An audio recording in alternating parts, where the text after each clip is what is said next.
이거 딘딘이 처음 보는 그림일 것 같은데요? 아예 초면. 코, 입이 다 비슷하다. 눈도 그렇고. 이 그림은 봤을 법한데. 이런 거는 뭐 한 번 본 것 같긴 한데 전혀 막 내 기억에 남진 않고. 더 도슨트 갤러리에 오신 여러분 환영합니다. 오늘 전시는 아메데오 모딜리아니 전입니다. 안녕하세요. 흥미로운 미술 이야기로 안내할 도슨트 정우철입니다. 벌써 6번째 시간인데 그동안 전시, 다양한 화가들 많이 만났잖아요. 어떻게 미술에 대한 좀 식견 많이 올라간 것 같나요? 흥미나? 아는 척을 얼마나 하는지. 그게 아는 척이 아니라 그냥 일상생활에 미술이 함께하다 보니까 저도 모르게 이런 미술 이야기들을 자주 하게 되는 것뿐이고 세상 곳곳에 내가 모르는 곳에 너무 많은 이런 미술들이 숨어 있었구나를 알게 돼서 그치. 그런 거 찾는 재미가 좀 있는 것 같아요. 수미 씨는 좀 옛날 기억이 떠오르나요? 너무 좋죠. 이렇게 일상에서 그림을 이렇게 많이 볼 기회가 많이 없었는데 이 프로그램 통해서 그림 보니까 진짜 좋아요. 다행입니다. 자, 오늘도 새로운 화가 만날 텐데 제1전시관은 항상 그랬듯 화가의 초상을 주제로 꾸며졌는데 자, 모딜리아니가 그린 초상화 중에 가장 유명한 작품이 있어요. 저도 이 작품을 보고서 모딜리아니를 알게 됐거든요. 자, 앞에 보이는 그림입니다.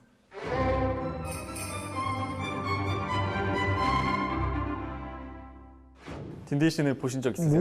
본 적 없는 것 같은데 좀 익숙해요. 그래서 뭐 어디 스쳐가면서 뭐 어디에 나오거나 해서 본 적이 있지 않나 그럴 수 정도? 있어요. 저도 이 그림밖에 몰라요. 사실 모딜리아니에 대해서는. 자, 부드러운 선, 또 단순화된 형태.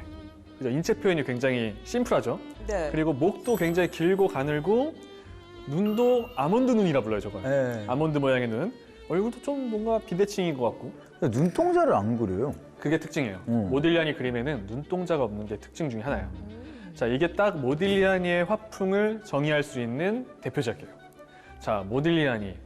단순하지만 굉장히 강렬한 화풍으로 유명한데 인생도 그래요. 짧지만 어마어마한 인생을 살다간 화가야. 그리고 개인적으로 이 화가가 최고입니다. 진짜로? 인생 이야기에서. 여태까지 나온 그 많은 사람들이 이긴다고요? 이 화가가 어마어마해요. 자, 그러면 이제 모딜리아니의 인생 이야기를 좀 시작해 보도록 할 건데 자, 모딜리아니 1884년 이탈리아 토스카나주의 리보르노에 있는 유대인 가정에서 태어났어요. 와, 토스카나 너무 아름다운 거. 그죠? 자, 아버지는 가죽과 석탄 사업을 했는데 한때는 굉장히 많은 부를 쌓았어요. 그런데 모딜리아니가 태어날 때쯤에 경기 침체로 파산을 해요. 어머, 그러면 모딜리아니도 저번 시간에 클림트처럼 좀 가난한 가정에서 자란 건가요? 쉽지 않았겠네. 그런데 너무 엄청 막 가난하다 이 정도는 아니었던 게 재미있는 이야기가 하나 있는데 네. 모딜리아니가 태어나던 날에 재산을 압류하기 위해서 빚쟁이들이 찾아왔대요. 집으로. 태어난 날? 네, 태어난 날. 아유. 근데 되게 특이한 게 뭐냐면 모딜리아니의 고향에는 특이한 법률이 하나 있었거든요.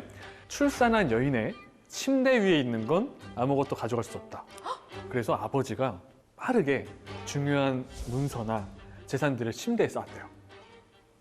모딜리아니가 복덩이였네. 그럴 수도 있죠. 그러네. 다 뺏길 뻔했는데 태어나가지고. 그러다 보니까 집안이 완전히 파산하는 건 막을 수가 있었던 거예요. 와. 네. 그리고 어머니 영향도 많이 받았어요. 어머니가 그 유명한 철학자 스피노자의 후손으로 알려져 있어요. 진짜? 스피노자 처음 들을 텐데? 피노자 처음 들어요. 아니 잠깐, 아직 너무 그러시는 거 아닙니까? 아니에요? 깜짝 놀랐네 지금. 깜짝 스피노자를 놀랐네. 안다고? 자, 그래서 어머니가 항상 중요하게 생각했던 게 교양, 문화, 매너 이런 것들을 굉장히 중요하게 얘기했어요. 그러다 보니까 어머니 덕분에 어릴 때부터 독서를 즐기고 문학을 사랑했던 교양 있는 아이로 성장하게 돼요. 그럼 뭐 다 타고난 거 아닌가? 교양도 있고 뭐 집안도 막 엄청 힘들진 않고 밥은 먹을 수 있고 뭐 예술적 능력도 있는 것 같고. 어느 정도. 근데 문제가 있었어요. 건강. 건강이 안 어렸을 때부터 잔병 치레를 많이 했고요. 봤구나. 계속 병이 있었던 거예요. 그리고 항상 몸이 약했던 모딜리아니에게 큰 병이 한 번 찾아오는데 14살 때 장티푸스라는 병을 앓게 돼요. 고열로 쓰러진 거죠. 근데 여기서 특이한 이야기가 뭐냐면 저도 이야기가 되게 재밌었는데 쓰러져서 사경을 헤매는 거예요. 근데 그때 모딜리아니가 중얼거렸대요, 어머니한테. 미술관에 가고 싶다. 거장들의 그림을 보고 싶다고 중얼거렸대요.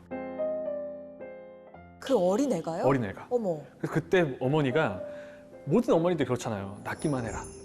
낳기만 하면 그렇지. 다 보여주겠다. 그러니까 이 부분에서는 무슨 생각을 하냐면 아마 그림에 대한 욕구가 있었던 것 같은데 집안이 어려우니까 아마 말을 못하지 않았을까라는 아. 생각도 하는 거죠. 그러고 나서 기적적으로 회복이 돼요. 어. 그리고 어머니 손을 잡고 피렌체의 미술관들, 우피치 미술관 다 돌면서 화가의 길을 걷게 된 거예요. 근데 어릴 때부터 미술을 그럼 좀 하던 아이예요? 그러니까 보고 싶다 그런 건가? 아주 어릴 때부터 했다는 얘기는 없어요. 어. 근데 이제 그 욕망을 누르고 있었지 않았나라고 생각을 하는 거죠. 마음속에 깊이 좋아했나 봐요. 맞아요. 자, 그리고 어머니와 같이 미술관 투어를 다닐 때 모딜리아니가 가장 좋아했던 그림이 하나 있어요. 이 작품입니다.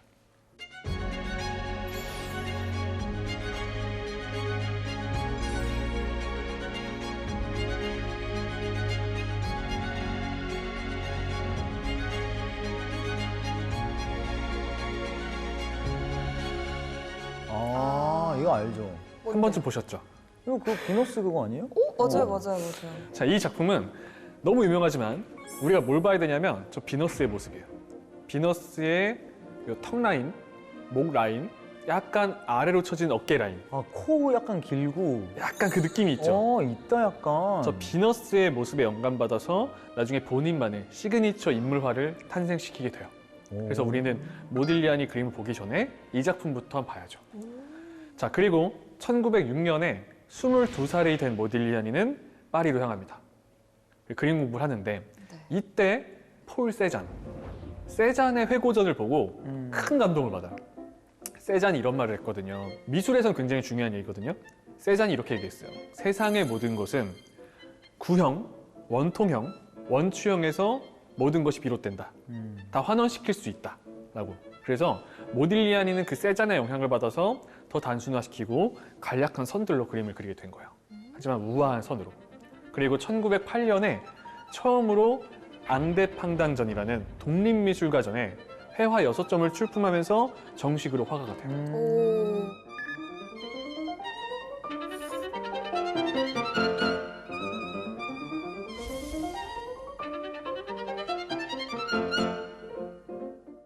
그리고 이때 모딜리아니가 예술계에서 잠깐 외도를 해요. 예술적 외도. 사진? 노래? 예상하지 못했어요. 이게 그건 외도가 예. 진짜. 그림 그리던 사람이 조각하는 거는 사실 일탈이라고 할 수 없지. 아예 돌아가야지. 하지만 제가 얘기했던 건 조각이에요. 아, 조각. 근데 딘딘 씨가 잘 얘기했던 게 우리가 아는 르누아르, 네. 르누아르도 성악 잘했던 걸로 알려져 있어요. 그런 식으로 같이 하기도 했었고 어렸을 때는. 루마니아 조각가였던 콘스탄틴 브랑쿠시라는 조각가한테서 영향을 받으면서 조각을 하고, 두 번째가 아프리카 조각. 이때 파리에 활동하던 예술가들이 아프리카 조각에서 영향을 많이 받았어요. 피카소, 마티스를 포함해서. 그리고 1912년에 8점의 두 상을 출품하게 돼요. 그 중에 하나 보여드릴게요. 어휴. 특이하죠? 코 길고 턱 길고 눈 그냥 아몬드형 약간 이게 조각상에도 똑같이 딱 나오네요, 그게. 정확히 보셨어요. 완전 아프리카 영향을 맞아요. 느껴집니다. 그 아프리카 미술이 원시성도 있고 네. 주술성, 단순화가 돼 있거든요. 거기 영향을 받은 거예요. 그리고 여기다가 비너스, 그 비너스의 탄생에서 영향을 받고 이 모든 걸 거치면서 이런 시그니처 인물 모습이 탄생하게 된 거죠. 이제 탄생된 거 보여드릴게요. 이렇게. 어떠세요? 와, 진짜 단순한데 뭔가 특색이 진짜 딱 저 얼굴에 선으로 있네요. 목 긴 거, 코 긴 거, 눈 아몬드, 입술 조그맣고. 그렇죠. 인물을 보고 그린 게 아니라 조각상을 세워놓고 보고 그린 것 같은 단순화된, 평면적이고, 그리고 전 모딜리아니가 진짜 예술가로서 센스가 있다고 생각하는 게 본인이 곡선을 굉장히 많이 쓴다는 걸 알아요. 인물을 그릴 때. 그러다 보니까 그림을 잘 보면 모딜리아니 인물 그림 속 뒷배경은 대부분 직선이에요. 밸런스를 맞추는 거야. 이게 모딜리아니의 특징이죠. 조각에서는 그래도 막 그렇게 날리지는 않았었던 또 건가요? 사연이 있어요. 어. 왜냐면 오래 못했거든요. 왜요? 왜냐면 이제 1913년에 예술가들의 아지트라 불리는 몽파르나스라는 곳으로 가요. 네. 거기서 수많은 예술가들과 교류를 했거든요. 이때 같이 다녔던 사람이 피카소, 또 프리다 칼로의 남편으로 유명한 디에고 리베라. 같이 다녔는데 파리로 온 뒤에 경제 사정이 더 안 좋아져요. 아. 그래서 이때 막 설상가상으로 그림도 잘 안 팔리니까 더 가난해진 거예요. 어이구. 그리고 막 이 당시에 찾아보면 호텔이나 하숙집 숙박료를 못 내서 쫓겨나기도 하고. 그리고 경제관념도 똑부러진 사람은 아니에요. 어머니가 가끔 소규모의 돈을 보내면 받은 뒤에 바로 탕진하고. 아이고. 근데 그리고 인간적으로 나쁜 사람은 아닌 것 같은 게 자기도 힘들잖아요. 근데 자기보다 더 힘든 애들이 있으면 그 돈 찔러주고 막 그랬대요. 아, 남도 하셨구나. 또 그런 성격도 있는 거예요. 아. 자, 거기다 조각, 대리석을 깎잖아요. 무거워. 아, 비싸지. 살 돈도 없으니까 공사장에서 막 주워온 거 쓰고 그랬거든요.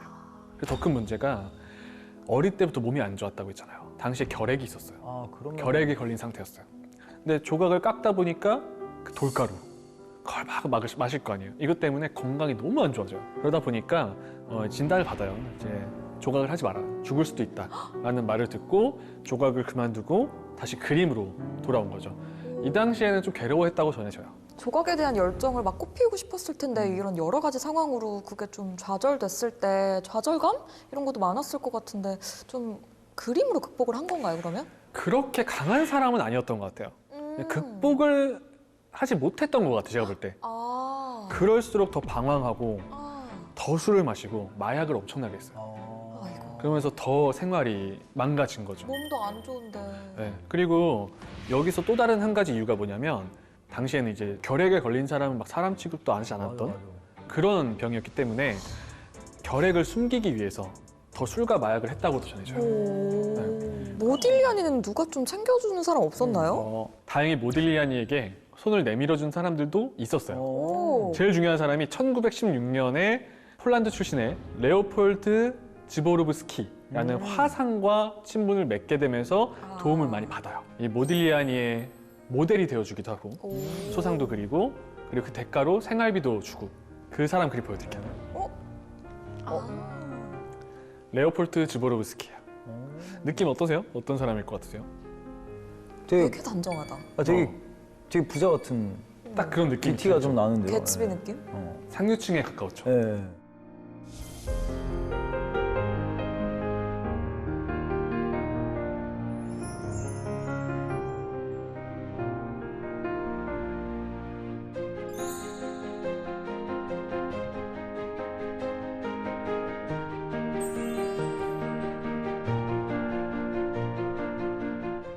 이 지보르브스키는 다른 모델을 구해주기도 했어요. 작품 제작에 도와줬죠. 그리고 이 덕분에 누드 연작을 제작하기도 하고 그래서 모딜리아니는 힘들었지만 본인만의 독특한 화풍, 본인만의 세계를 천천히 구축해 나갈 수 있었던 거죠. 네. 모딜리아니는 그리고 또 하나가 사람한테 관심이 너무 많았어요. 오로지 사람. 애정이 많았고 실제로도 풍경 몇 점 제외하고는 약 20여 년이라는 시간 동안 인물만 계속 그려요. 지금까지 모딜리아니의 어린 시절부터 이제 스타일이 만들어지는 과정을 봤는데 어떠셨나요? 일단 그림이 진짜 독특해서 근데 지난번에도 뭐 말씀하셨던 게 그림은 다 잘 그리지만 이 본인이 그린 특색이 딱 보여야 되는데 너무 특색이 잘 보여서 네. 아, 이 사람도 천재구나라는 느낌이 딱 드네요. 네. 조각을 보고 나서 초상화들을 보니까 조각에 대한 그런 열망도 좀 느껴지는 것 같아요. 그렇죠. 네, 그래서 이 모딜리아니는 에곤 실레와 더불어서 이제 시대의 천재라는 평가를 받는 화가 중에 한 명이에요.